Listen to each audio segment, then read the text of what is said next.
विजा चमकत असताना झाडाखाली उभं राहू नका. पण का? तर होतं काय, काही ढगांमध्ये घर्षणामुळे निगेटिव्ह चार्ज जास्त तयार होतो, म्हणजेच लूज इलेक्ट्रॉन्स जास्त तयार होतात. आता त्या ढगाला हे जास्त इलेक्ट्रॉन्स कुणाला तरी देऊन स्वतःला न्यूट्रल किंवा स्टेबल व्हायचं असतं.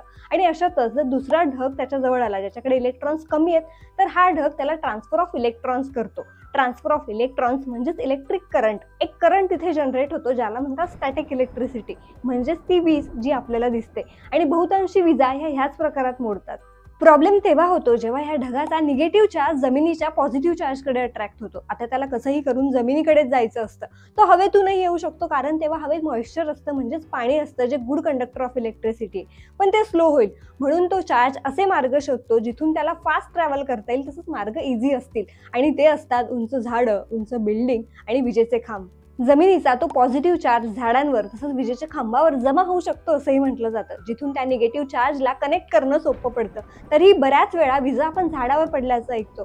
काहींच्या मते झाडांमध्ये सॅप नावाचा घटक असतो, जे मेनली पाणीच असतं आणि त्यात काही मिनरल्स असतात. तिथून इलेक्ट्रिसिटी इझिली फ्लो होऊ शकते असं म्हटलं जातं.